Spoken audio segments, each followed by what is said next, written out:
So then it does occur to me, on the microphone, it does occur to me that maybe this week we look back a little bit, because I find that even after having spoken to so many great people last week at our 420 celebration, there's still some of us who don't really understand the history of Prohibition, where it came from, and how it's been able to stay alive for nearly 100 years. So there is a very, very good documentary that'll bring a lot of this truth to the forefront for you. If you have Netflix, I highly, I know pun intended, but I really recommend that you watch it. It's called The Grass is Greener, or just Grass is Greener. It talks about the relationship between cannabis and music from its very beginnings and demonization and prohibition until now. So let me share a few of the thoughts that I have that were inspired by that, but I'm not going to plagiarize the film. I will quote it and call upon some of the things that I saw, but what I'd really like you folks to do, if you can, watch the whole thing. It's amazing. It'll really give you a new depth and breadth of what prohibition always has been about. So, but the film opens up with around the turn of the century, maybe a little bit after that, 1920s or so, and the jazz musicians of the time. So why was cannabis and jazz music linked? I mean, how did that happen? I mean, we know we put musicians together with cannabis now, and we always have, it seems, but what is it about music and cannabis that so many musicians and artists use it? Well, jazz musicians found that using cannabis tended to slow down their tempos. So the tempos, when they discovered the plant, prior to that, if you think of the earliest music, recorded music, it was really fast and peppy and energetic and not dynamic. Didn't have many louds and softs, didn't have many tempo changes. What I would say is it didn't have any soul. It was very mechanical. So when jazz musicians found that using cannabis tended to slow their tempos down a bit, they found that they could solo, that they could play their solos with more feeling. Today, that would mean they could find the groove, right? Musicians into soul music or jazz. The groove is God, is something we always say. The soul of the music, the pulse of the music, where the heart of the song lives, the groove. So in layman's terms, originally, cannabis helped musicians find their groove.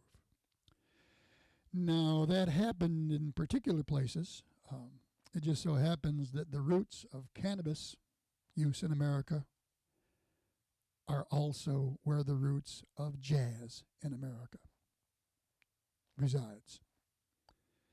And that's Nolens, or New Orleans, Louisiana. One of the very first reports and complaints that came about were that minorities were smoking cannabis in El Paso and New Orleans. El Paso and New Orleans. So then and now, it doesn't take a genius to figure out that they were talking about Mexicans coming up to El Paso and those damn black jazz musicians in New Orleans.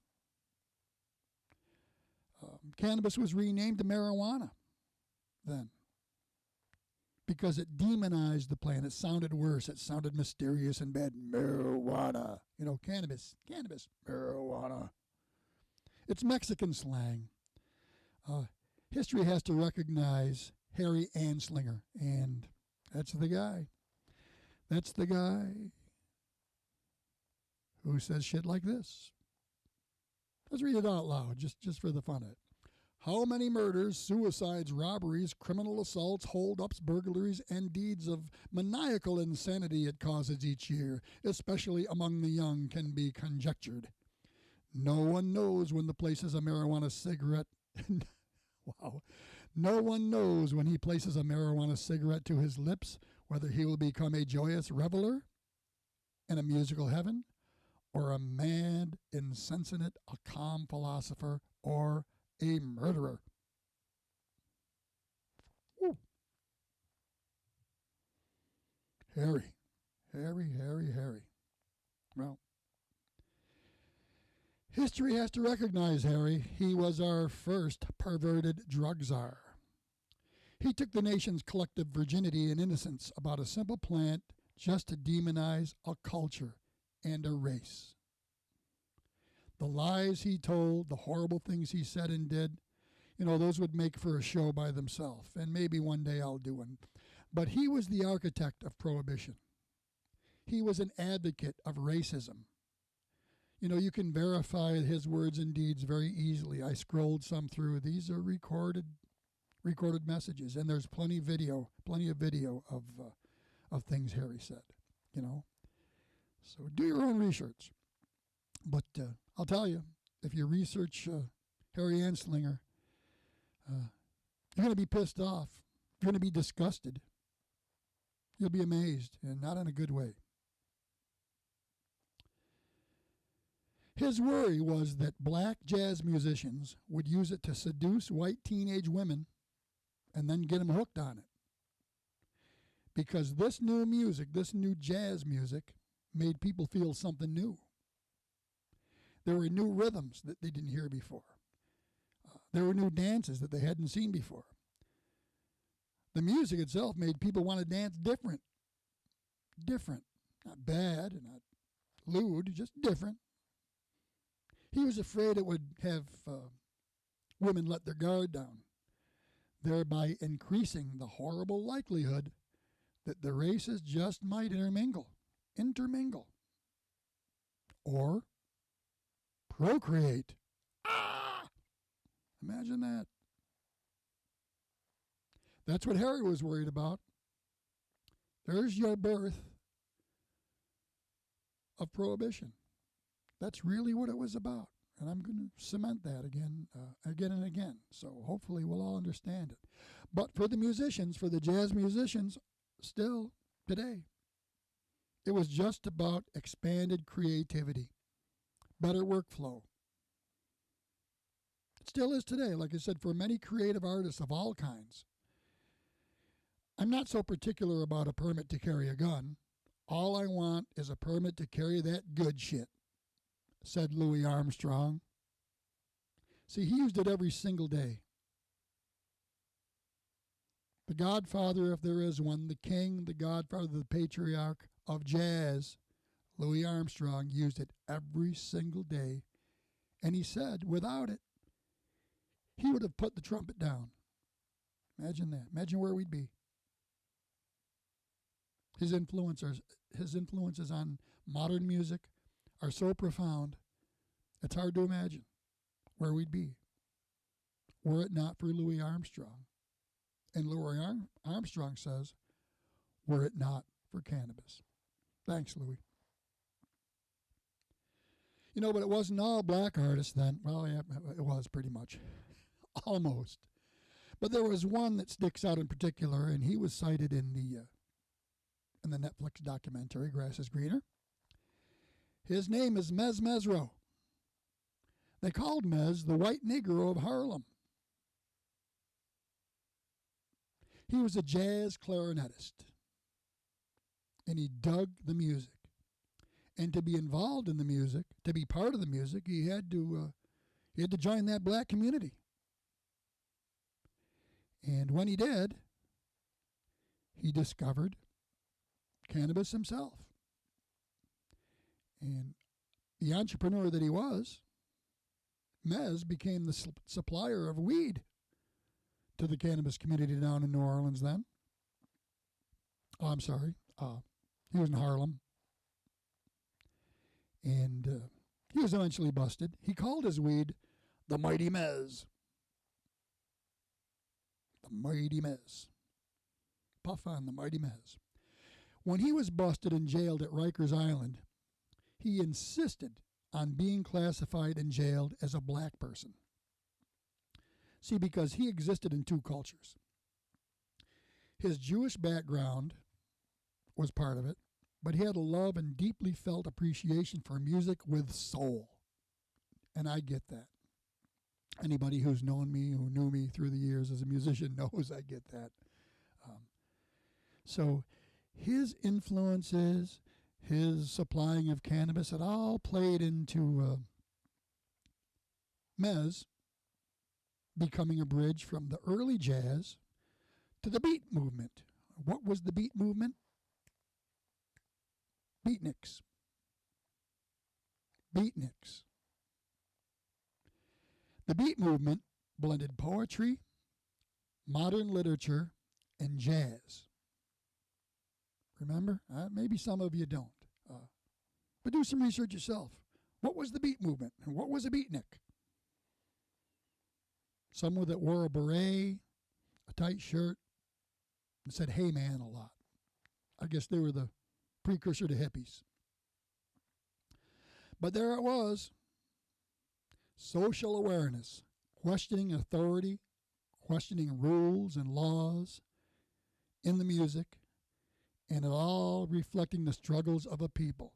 You know, the idea wasn't really new. That's pretty much how blues was born.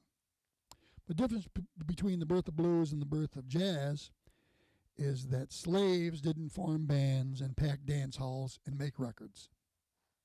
But make no mistake, jazz was born from blues, and it was all born from the frustration of one group being persecuted, prosecuted, and incarcerated in unfair levels.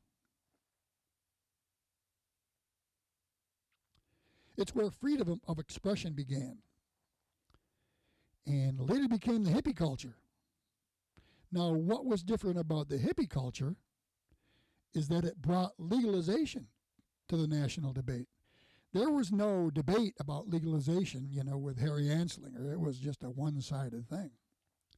Because, again, blacks and Mexicans. But the hippies, they didn't look like that blacks and Mexicans, did they? They were white kids. And all of a sudden, white kids are using it. It wasn't just black folks anymore. And you can't be putting all the white kids in jail. Well, not all of them. You can pick the ones you want to put in jail. So they jailed the long hairs, along with the easy targets, always plentiful, the minorities and their neighborhoods. And how did that come about? Well, there were some key dates that made that happen. 1951, 1956, and in 1970. There were law changes. There were congressional acts. The Boggs Act of 1951 and the Eisenhower Narcotics Act of 1956 made low-level drug convictions punishable by 20-year prison terms. And that culminated in Nixon's all-out war on drugs. But again, it wasn't about the drugs then either. Nixon's Controlled Substances Act, signed in 1970, established the current policy that we have today, established the DEA and the schedule of narcotics. You hear that a lot, don't you? Cannabis is on Schedule 1. What else is on Schedule 1? What else is just as dangerous as cannabis, or cannabis is just as dangerous as what else? Well, according to the DEA, it's just as dangerous as heroin. Same schedule. Just as dangerous as LSD. Same schedule. Just as dangerous as MMDA and ecstasy. Put right on the same line. But we know better, don't we? We sure do. Nixon ordered a commission to report on marijuana, and when it was done, it proved him wrong. It's called the Schaefer Report. It was so controversial, 3 of the writers held a news conference to tell the public because they didn't think that Nixon would. And I'm going to find that video. I couldn't find it yesterday. There are some pieces of it that you'll see if you watch the Netflix film, The Grass is Greener. But the report concluded the same as an earlier New York City Mayor LaGuardia commission. That's right. Even before Nixon, New York City Mayor LaGuardia commissioned a task force to do a study to demonize weed. It was a veiled attempt to demonize the weed, and it was a veiled attack on the people and the music of Harlem. But Mayor LaGuardia's commission found it to be harmless and not detrimental to people or society, as has every serious, unbiased study since. The Nixon Commission found it just as harmless. You see, neither was about the weed. It was a tool to jail political opponents. It was about politics. It was to quell dissent and to control people, to control and enslave and profit from it all. We need to remember that. The origins, the very origins of Prohibition. You know, Nixon hated more than just hippies and black folks, though. I mean, he was an equal opportunity racist hater. And after his departure, some tapes were found. And I'm going to quote Nixon's exact words from one of those tapes. He's talking to a guy named Bob. Funny thing, every one of those bastards out there for legalizing marijuana is Jewish. What the Christ is the matter with the Jews, Bob? What is the matter with them? By God, we're going to hit the marijuana thing, and I want to hit it right square in the puss. That's what, yeah, that was Nixon. And he tried, too. Does any of that sound familiar? Does any of that sound familiar? Are we still hearing things like that from people today, from government officials today? From where? From who? I don't know. Our sheriff comes to mind. I'm not calling him racist. I just have to recognize when he says, we're going to stop this thing. Who's what? Who's the thing? What's the thing? Who exactly are you trying to stop? Maybe he doesn't know it himself. How what he says is so racist. Maybe he doesn't know it himself.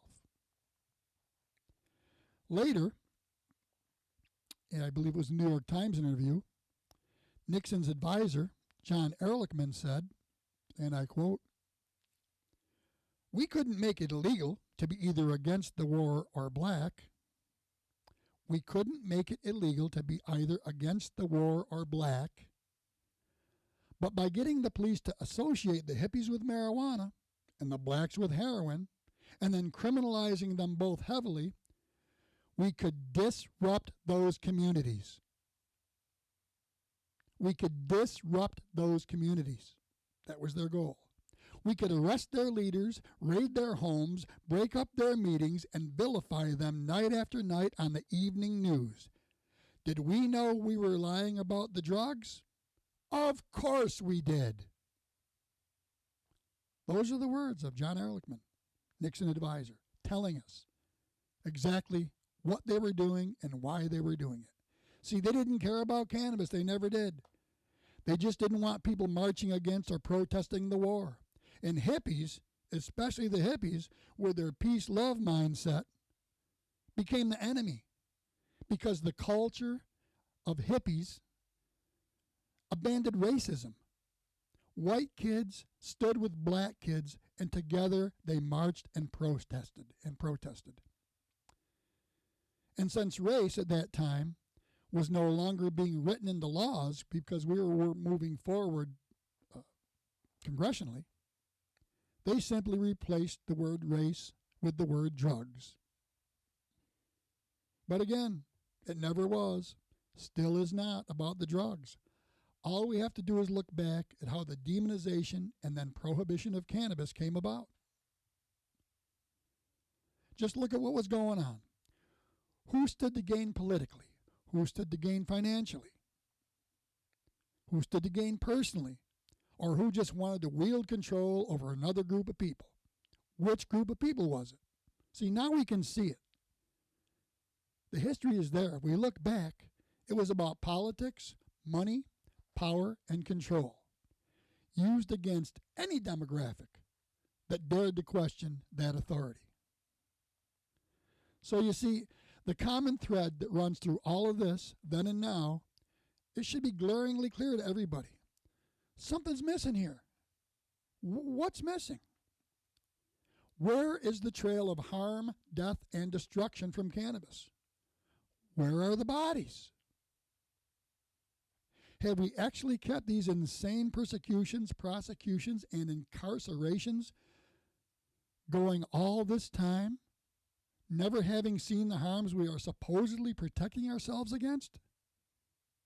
Yeah. Sadly, we have for nearly 100 years, and it's never, ever, not once been about the weed. You know, I've been confronted with the question in panel discussions and in some of the groups that I belong to where I have to face health department people, law enforcement people, rehab people. What do we tell the kids now if we legalize marijuana, they ask.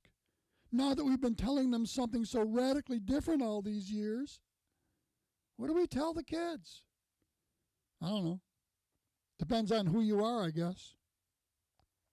If you're a black man or woman, if you're a jazz musician, if you're an aging hippie, now a grandparent, or a Mexican-American patriarch, any one of them who've delved into their own history might just answer, the truth. Tell them the goddamn truth. All right, maybe leave out the swearing, but tell them the truth. You know, it's way past time. Well, that's my rant for today. I've gone over 30 minutes. Quite a rant, was it? But thanks again for stopping out, for clicking on, being here, following the podcast, participating in the group, and just being supporters of responsible, reasonable cannabis use and cultivation by thoughtful, caring adults in New York State. This is Gary Colby from LICNY, talking to you from LICNY Studios right here in the back end of Gary's Music in beautiful downtown Rome's Arts District. I do wish you peace and pot.